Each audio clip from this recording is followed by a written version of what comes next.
بسم اللہ الرحمن الرحیم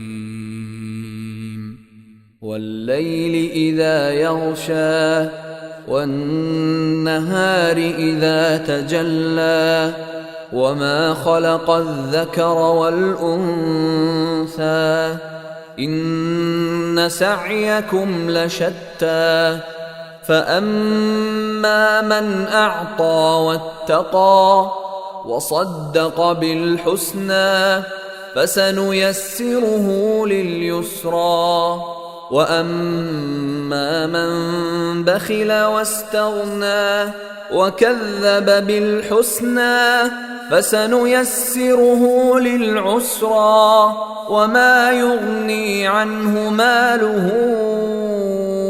إذا تردى إن علينا للهدى وإن لنا للآخرة والأولى فأنذرتكم نارا تلظى لا يصلاها إلا الأشقى الذي كذب وتولى وسيجنبها الأتقى الذي يؤتي ماله يتزكى وما لأحد عنده من نعمة تجزى إلا ابتغاء وجه ربه الأعلى ولسوف يرضى.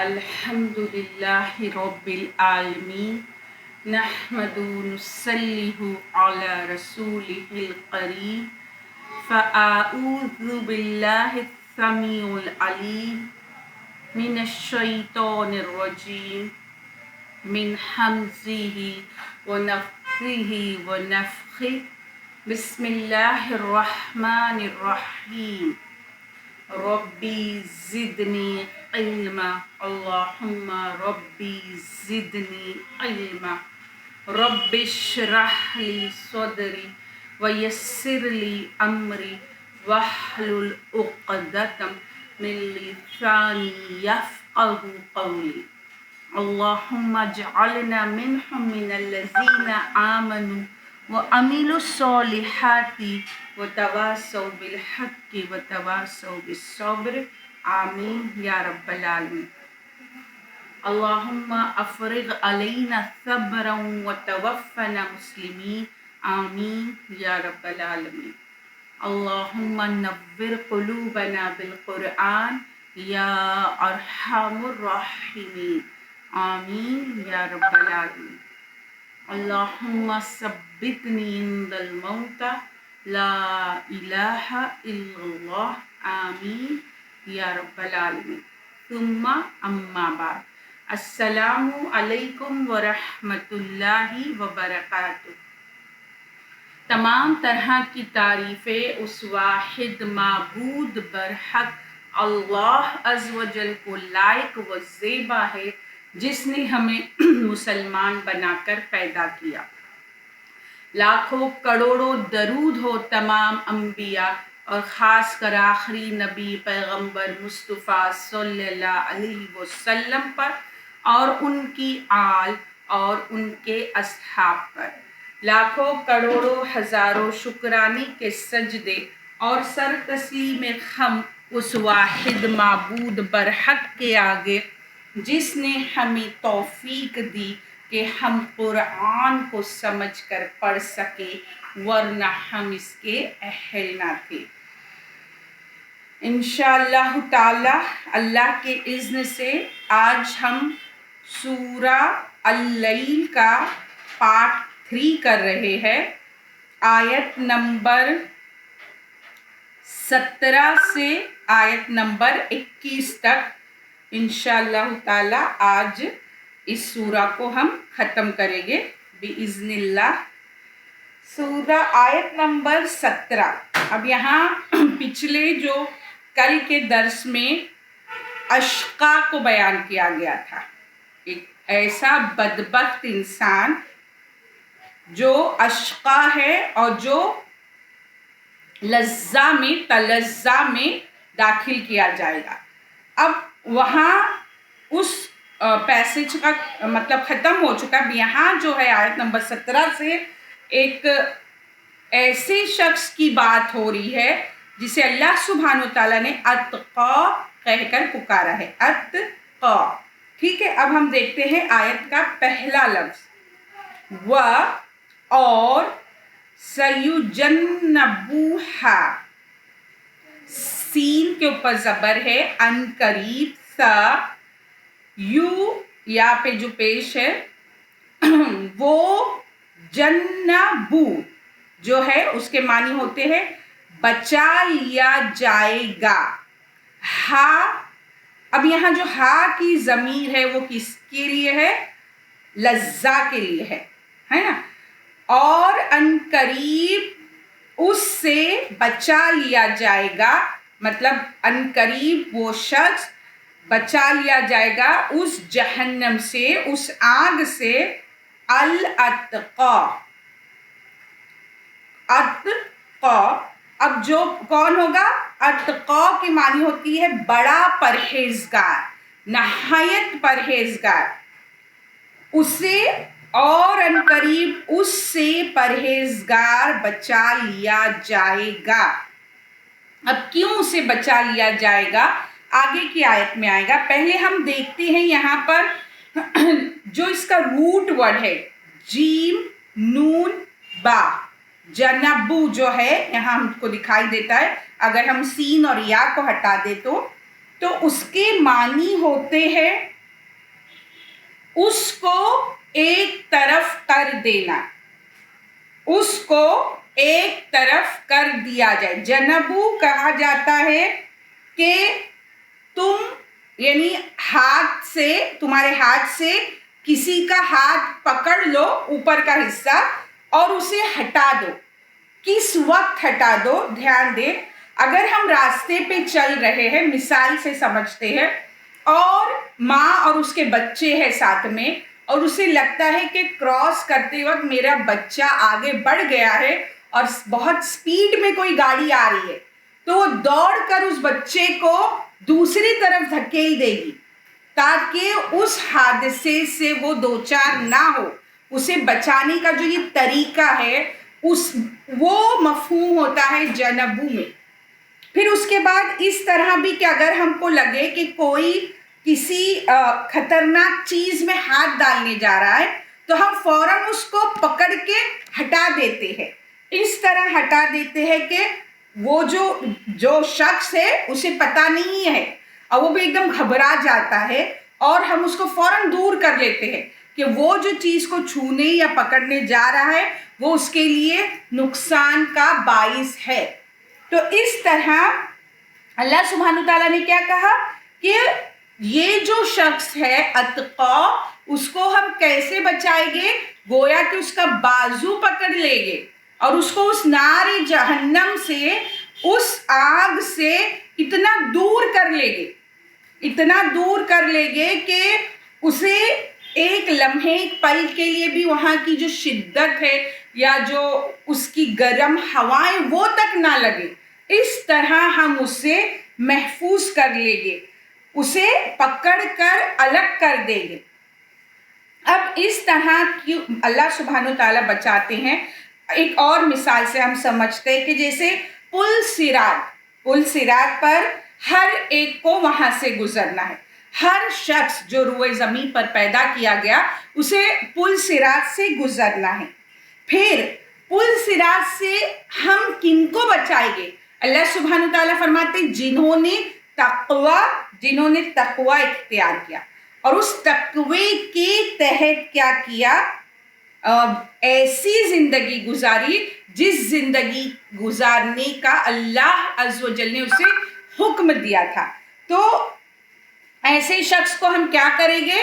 اس پل صراط سے اس طرح بچا لیں گے، گویا کہ ہاتھ پکڑ کے، گویا کہ اتنے محفوظ طریقے سے، بجلی کی طرح برق رفتاری کے ساتھ اسے بچا لیں گے. اور ظالموں کو کیا کریں گے؟ ظالموں کو گھٹنوں کے بل اوندھے منہ اس میں پھینک دیں گے، پل صراط کے نیچے جو جہنم ہے اس میں گرا دیں گے۔ تو یہ جو لفظ ہے اس کی جو گہرائی ہے کہ اللہ سبحانہ و تعالیٰ کس قدر اہتمام کے ساتھ، نہایت ہی محبت کے ساتھ اتقا کو بچانے والے ہیں نار جہنم سے۔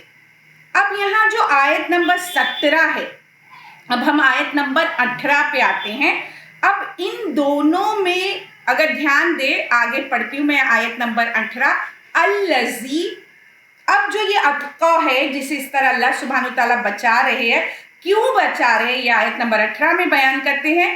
جو الذی، جو یؤتی، دیتا ہے، ما لہو، اپنا مال، اس کا خود کا مال دیتا ہے، یتزکا، پاک کرنے کو۔ کیا کہا جا رہا ہے، کیوں اسے بچا لیا گیا؟ جو اپنا مال دیتا ہے پاک صاف کرنے کو، اس کی اس صفت کی بدولت اللہ سبحانہ وتعالیٰ نے اسے اتنے بہترین طریقے سے نار جہنم سے محفوظ کر لیا۔ جو دیتا ہے اپنا مال پاک کرنے کو، پاک کرنے کو دو چیزوں کو پاک کرنے کو، ایک اپنے دل کو پاک کرنے اور دوسرا اپنے جو نفس کو پاک کرنے کے لیے۔ اب ہم دیکھتے ہیں جو زکوٰۃ جو ہے اس کا لفظی معنی ہوتا ہے پاک کرنا، ہم سب جانتے ہیں۔ اب یہاں پر بیان کیا جا رہا ہے کہ وہ اپنا مال دیتا ہے پاک کرنے کو۔ اس آیت میں اور آیت نمبر جو 17 ہے اور آیت نمبر جو 18 ہے، اس میں جو پاک کرنے کے لیے مال دیا جا رہا ہے وہ جو ہے وہ کیا چاہتا ہے کہ میرا دل، میرا نفس پاک ہو جائے۔ اور ایک بات جو ہے اس میں میں آیت نمبر اگر 19 بھی ساتھ میں پڑھوں تو شاید یہ پورا ایک ساتھ ایکسپلینیشن آئے گا۔ آیت نمبر 19 دیکھتے ہیں، پھر میں آگے ایکسپلین کرتی ہوں۔ اور ما نہیں، لِأَحَدٍ، کسی کے لیے، عندہ، اس پر، من نعمتٍ، نعمت سے، تجزا، بدلہ دی جائے۔ مطلب جو دے رہا ہے اور کسی کا اس پر احسان نہیں جس کا بدلہ دے، مطلب یہ دے رہا ہے مال، اور آگے کی آیت میں کیا بتا رہا ہے، وہ جو دے رہا ہے مال، جس کو وہ دے رہا ہے اس پر اس کا کوئی احسان نہیں ہے، یا وہ اس لیے مال نہیں دے رہا ہے کہ اس کو اس احسان کا بدلہ چکانا ہے۔ اللہ سبحانہ وتعالیٰ نے آیت نمبر 19 میں کیا بتایا کہ اس کے دینے کی وجہ کوئی احسان نہیں ہے۔ ہم کسے دیتے ہیں؟ جس نے ہم پر احسان کیا۔ ہم کسے دیتے ہیں؟ جو ہم کو دیتا ہے۔ ہم کسے دیتے ہیں؟ جس نے ہم کو بڑے بڑے تحفے اور تحائف دیے، تو ہم اسی کو بڑے بڑے تحفے اور تحائف دیتے۔ جس نے مجھے کم تحفہ دیا میں اسے زیادہ تحفہ نہیں دیتی، ہم لکھ کر رکھتے کہ اس نے ہمیں اتنا دیا تھا تو اس کے وقت میں اتنا ہی دوں گی۔ لیکن یہاں کیا بتایا جا رہا ہے، وہ شخص جو دے رہا ہے اس کا احسان نہیں ہے، اسے لوٹانا نہیں ہے، وہ بدلے کے طور پر نہیں دے رہا ہے، وہ اس کے دینے کی کوئی اور وجہ ہے۔ یہاں پر کیا ہوتا ہے، اکثر یہ جو آیت نمبر 17، 18 اور 19 ہے، اس میں اللہ عز و جل ایک ایسی شخصیت کا جو ہے ہمیں بیان کر رہے ہیں کہ ہم اس شخصیت کی طرف سوچیں۔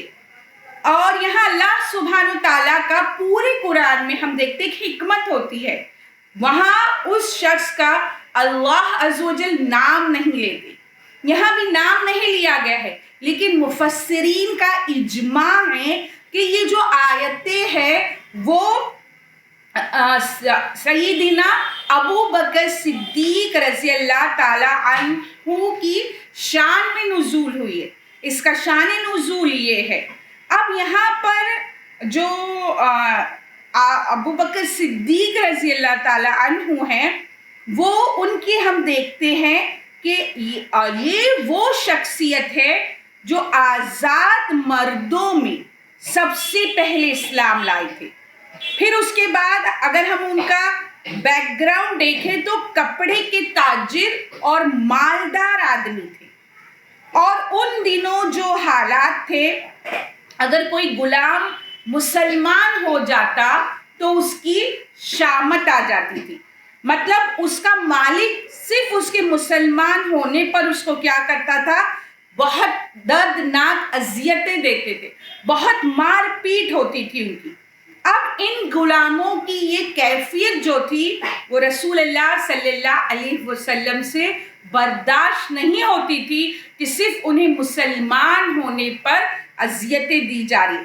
تو آپ صلی اللہ علیہ وسلم کیا کرتے تھے، ابو بکر صدیق رضی اللہ تعالی عنہ کو اشارہ کرتے تھے کہ اسے خرید کر آزاد کر دے. تو ابو بکر صدیق رضی اللہ تعالی عنہ ان غلاموں کی منہ مانگی قیمت ادا کر کے انہیں خرید کر آزاد کر دیتے تھے. پھر اس طرح آپ نے 17 غلاموں کو کافروں کے ظلم و ستم سے نجات دلا کر انہیں آزاد کر دیا. آپ صلی اللہ علیہ وسلم غرض آپ نے اسلام اور پیغمبر اسلام کی خاطر کسی بھی مالی یا جانی قربانی سے کبھی دریغ نہ کیا. اور آپ ابو بکر جو ہے وہ آپ صلی اللہ علیہ وسلم کے لیے ہر وقت ہر حال میں تیار تھے، اپنے وقت کے ساتھ، اپنی جسمانی صلاحیتوں کے ساتھ اور اپنے مال کے ساتھ. تو یہ آیتیں ہیں جو ابو بکر صدیق رضی اللہ تعالی عنہ کی شان میں نزول ہوئی ہے، اور جو اللہ سبحانہ تعالیٰ نے کہا کہ ان لوگوں کا کوئی احسان نہیں تھا، بغیر احسان کے وہ یہ عمل کر رہے ہیں، اور نہ ان لوگوں سے آگے فیوچر میں کسی بدلے کی امید ہے، اس کی بھی انہیں امید نہیں تھی. تو یہ جو ہے وہ کیا تھا کہ اس طرح جو ان کا رویہ تھا، ان کا جو عمل تھا، وہ کہ اپنی تمام صلاحیتوں کو، اپنی تمام وقت کو اور اپنی تمام مال کو اللہ کی راہ میں بے دریغ خرچ کرتے تھے. پھر اس کے بعد اللہ سبحانہ تعالیٰ نے ابو بکر صدیق رضی اللہ تعالیٰ عنہ کو اتقا کہہ کے پکارا کہ وہ کون ہے، نہایت پرہیزگار ہے، بڑا پرہیزگار ہے.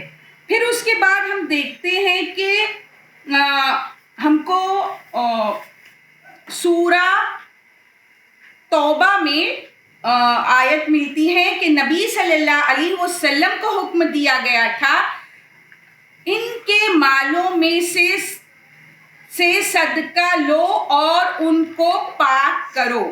مطلب یہاں پر کیا بتایا جاتا ہے کہ مال میں سے اپنے صدقہ لینا، اور کیا ہے، اس سے ہم اپنے آپ کو پاک کرتے ہیں. تو یہ جو پاکی ہے وہ ہمارے روح کی، بدن کی، نفس کی اور ہمارے دل، یہ تمام چیزوں کی پاکی ہوتی ہے. اور یہ پاکی کیوں ہوتی ہے؟ کیونکہ جب ہم مال خرچ کرتے ہیں، صدقہ اور خیرات کرتے ہیں، تو ہمارے دلوں میں جو بغض، حسد، کینہ، کپٹ، ایسے جو برے جو چیزیں ہیں، ان کا کیا ہوتا ہے، تزکیہ ہوتا ہے. ہمارا دل کیا ہوتا ہے، نرم ہوتا ہے. غریبوں مفلسوں کے لیے ہمارے دل میں محبت کے جذبات ابھرتے. تو یہ مال اگر ہم اس نیت سے کریں گے خرچ، تو ہمارے لیے تزکیہ کا عمل کریں گے.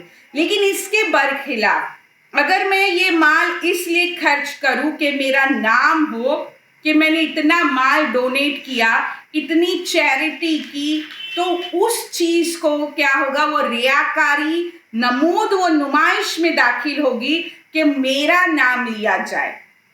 میرے مال خرچ کرنے کے ساتھ اگر میرا نام لیا جائے گا تو کیا ہوگا، وہ آج ہم یہاں خرچ کر رہے ہیں لیکن وہ میرے نفس کا تزکیہ نہیں کر سکتی، وہ میرے مال کو بھی پاک نہیں کر سکے گی اور نہ میرے نفس کو پاک کر پائے گی، نہ میرا تزکیہ ہو پائے گا۔ اگر میرا مقصد یا میرا انٹینشن یہ ہے کہ میں نے 100 لوگوں کو کھانا کھلایا تو میں 100 لوگوں کو جا کر سناؤں، تو یہ کیا ہوگا، یہ ریاکاری، نمود، وہ نمائش میں شامل ہو جائے گا، اور اس طرح کا مال خرچ کرنا کسی کام کا نہ ہوگا۔ مال خرچ کرنے پر اگر میں اس کی ریٹرن کی امید کروں کہ آج میں دے رہی ہوں کل مجھے ریٹرن ملے گا، تو ایسا ریٹرن کا سوچ رکھ کے مال خرچ کرنا وہ بھی کسی کام نہ آئے گا۔ اگر میرا مال خرچ کرنا اس بنا پر ہے کہ نہ مجھے اس سے ریٹرن کی امید ہے، نہ میرا کوئی اس سے مطلب ایسا ذات، کوئی ایسا بہت قریبی تعلق ہے، بہت انجان ہے، نہ میرا وہ رشتہ دار ہے، نہ میرا کوئی دوست احباب میں سے ہے، میں نہیں جانتی، لیکن صرف یہ کہ میں یہ جانتی ہوں وہ ضرورت مند ہے، تو اس وقت اس پر صرف اس لیے خرچ کرنا کہ اللہ عز و جل مجھے حکم دیتا ہے کہ تم کو کیا ہے، تمہیں دینے والا بننا ہے، تو وہ عمل کیا ہوگا، احسان کے ڈگری پر پہنچے گا۔ احسان کی ڈگری پر پہنچ کر کیا ہوگا، وہ اتنے بلند درجات کا حامل ہوگا، اور اس سے کیا ہوگا کہ یہ جو ہے صرف اور صرف میں نے اس لیے کیا کیونکہ آگے آیت نمبر 20 میں جو بیان ہوتا ہے، مقصد میرا صرف مال کو خرچ کرنا کیا تھا، جو آیت نمبر 20 میں بیان ہوتا ہے۔ آیت نمبر 20 میں اللہ سبحانہ وتعالیٰ فرماتے ہیں کہ جب اس شخص کا کسی پہ احسان نہیں تھا اور اس نے بے لوز بے غرض اپنے مال کو خرچ کیا نہ، تو اس کی وجہ کیا تھی، اس کا ایک ریزن تھا۔ ہر چیز کی ایک ویلڈ ریزن ہوتا ہے، اور اس کا ویلڈ ریزن کیا تھا، آیت نمبر 20 میں اللہ سبحانہ وتعالیٰ فرماتے ہیں، اللہ مگر، الابتغاء چاہیے کہ وجہی رضا ربہ اپنے رب الاعلی بلند و برتر، یعنی جس کا مگر اپنے بزرگ و برتر رب کی رضا چاہنے کو، مطلب اس نے یہ جو مال خرچ کیا، یہ جو سب کچھ کیا، اس کی وجہ صرف یہ تھی کہ وہ اپنے بزرگ و برتر بلند رب کی رضا چاہتا تھا۔ اس کو کوئی احسان کا بدلہ نہیں چاہیے، اس کو کوئی نام، نمود، نمائش نہیں چاہیے، اس نے خاموشی میں چھپ کر کیا ہے، سب سے چھپا کر کیا ہے، کیونکہ صرف اس کو کسے راضی کرنا ہے کہ اس کے اس عمل سے اس کا رب جو ہے وہ راضی ہو جائے، اس لیے اس نے یہ عمل کیا ہے۔ اب ہم دیکھتے ہیں، ہم کو حدیث ملتی ہے ابن جریر میں بحوالہ ابن کثیر، یہ حدیث پڑھی جا رہی ہے کہ یہ جو آیتیں ہیں یہ حضرت ابو بکر صدیق رضی اللہ تعالی عنہ کے بارے میں نازل ہوئی ہے۔ آپ صلی اللہ علیہ وسلم مکہ میں ابتدائے اسلام کے زمانے میں بوڑھیا عورتوں اور ضعیف لوگوں کو جو مسلمان ہو جاتے تھے آزاد کرا دیا کرتے تھے۔ اس پر ایک مرتبہ آپ کے والد حضرت ابو قحافہ رضی اللہ تعالیٰ عنہ نے جواب دیا، جو اب تک مسلمان نہیں ہوئے تھے، کہا کہ بیٹا تم جو ان کمزور ہستیوں کو آزاد کراتے پھرتے ہو، اس سے یہ اچھا ہو کہ نوجوان طاقت والوں کو آزاد کراؤ، تاکہ وقت پر وہ تمہیں کام آئے، تمہاری مدد کرے اور دشمنوں سے لڑے۔ تو صدیق اکبر رضی اللہ تعالی عنہ نے جواب دیا کہ ابا جی، میرا ارادہ دنیاوی فائدے کا نہیں، میں تو صرف رضائے رب مرضی مولا چاہتا ہوں۔ تو اس حدیث سے ہم کو کیا پتہ چلا کہ اس چیز کے لیے اللہ سبحانہ و تعالیٰ کی رضا ہی مقصود تھی اور اس کے علاوہ کوئی اور انٹینشن نہیں تھا صدیق حضرت ابو بکر صدیق رضی اللہ تعالی عنہ کا. وہ سب کچھ جو کرتے تھے دل کھول کر خرچ کرتے تھے، ہر ایک کے ساتھ احسان کا سلوک کرتے تھے اور کسی سے بدلے کی امید نہیں رکھتے تھے، اور اللہ کی مرضی رسول صلی اللہ علیہ وسلم کی فرما برداری کے لیے جتنے بھی لوگ ہوگے، خواہ چھوٹے ہو بڑے ہو، سب کے سب پر جو احسان کا معاملہ کرتے تھے اس میں صرف اور صرف خالص نیت کیا تھی؟ اللہ کی رضا اور اس کی خوشنودی تھی. پھر اس کے بعد ہم کو حدیث ملتی ہیں جو شخص خدا کی راہ میں خرچ کرے اسے جنت کے داروغہ پکاریں گے. صحیح کی حدیث ہے، بحوالہ ابن کثیر بیان کیا جا رہا ہے کہ خدا کی راہ میں خرچ کرے اسے جنت کے داروغہ پکاریں گے کہ اے اللہ کے بندے ادھر سے آؤ، یہ دروازہ سب سے اچھا ہے. تو حضرت ابو بکر رضی اللہ تعالی عنہ نے فرمایا یا رسول اللہ صلی اللہ علیہ وسلم، کوئی ضرورت تو ایسی نہیں، لیکن فرمائیے کوئی ایسا بھی ہے کہ جو جنت کے تمام دروازوں سے بلایا جائے؟ آپ صلی اللہ علیہ وسلم نے فرمایا ہاں ہے، اور مجھے خدا سے امید ہے کہ تم ان میں سے ہو. اللہم اجعلنا منہم، اللہم اجعلنا منہم، اللہم اجعلنا منہم. تو یہ تمام صفتوں کی بنا پر اتنا بڑا اعزاز، اتنا بڑا آنر دیا گیا حضرت ابو بکر صدیق رضی اللہ تعالی عنہ کو. پھر اللہ سبحانہ تعالیٰ ان کی اتنی بہترین فطرت کے لیے، ان کی اتنی بہترین عادت کے لیے آیت نمبر 21 میں بیان کرتے ہیں وَلَسَوْفَ اور لَسَوْفَ عنقریب یرضیٰ، راضی ہوگا، اور وہ عنقریب راضی ہوگا. یہاں اللہ سبحانہ تعالیٰ کیا فرماتے ہیں؟ اب اس وقت یہ جو آیت ہے یہ ہے حضرت ابو بکر رضی اللہ تعالی عنہ کے لیے اللہ سبحانہ تعالیٰ کی طرف سے ریٹن گفٹ، جس نے دنیا میں کسی بدلے کی، کسی احسان کی ضرورت نہ محسوس کی، نہ نیت کی، نہ کبھی سوچا، اس کو اللہ سبحانہ تعالیٰ بہترین گفٹ، بہترین نعمت سے نوازنے کا وعدہ کرتے ہیں. اور یہاں پہ کیا کہا جا رہا ہے کہ اب جو یہ شخص نے صرف میرے ڈر سے، اللہ سبحانہ تعالیٰ کے ڈر سے، اللہ سبحانہ تعالیٰ کے احکامات پر کما حق عمل کیا، تو اسے کیا کیا جائے گا؟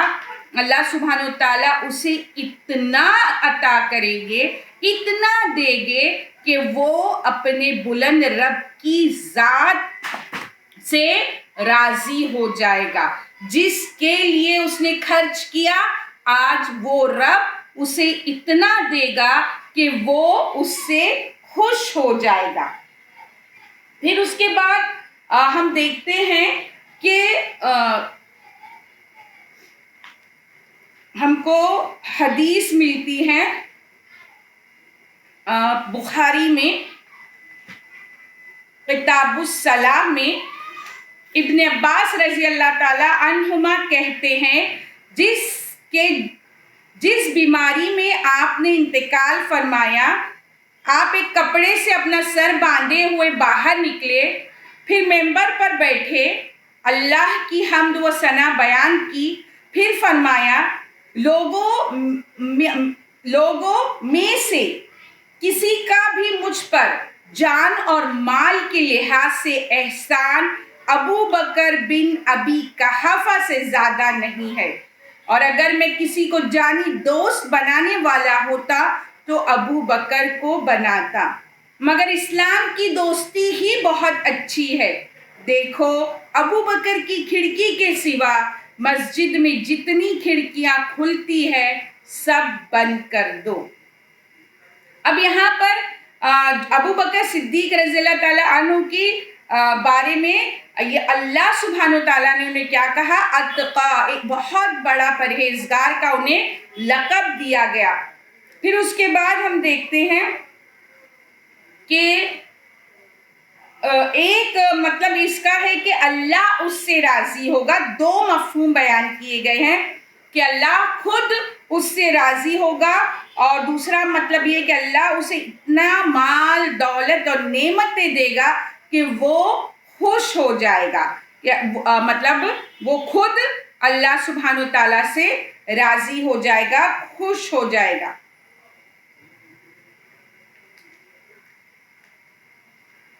یعنی ابو بکر صدیق رضی اللہ تعالیٰ عنہ کی جو مالی قربانیاں تھی اس کو شرف قبولیت بخشا گیا، اور اتنا ہی نہیں بلکہ ساری دنیا کے لوگوں کے سامنے اللہ سبحانہ تعالیٰ نے اپنی رضامندی کا اظہار فرمایا، اور پھر انہیں وَلَسَوْفَ يَرْضَىٰ کی بشارت بھی سنا دی۔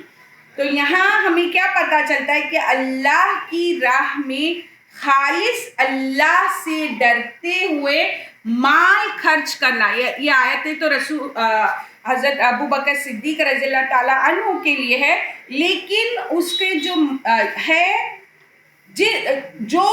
جس شخص کا کردار یہ ہے، اسے اس کا رب اس طرح نوازے گا کہ وہ خوش ہو جائے گا۔ یہ آیت صرف 2 لفظوں پر مشتمل ہے، آخری جو آیت ہے، لیکن اس کے اندر مذکورہ اوصاف کے حاملین کے لیے بشارتوں کی ایک دنیا پوشیدہ ہے۔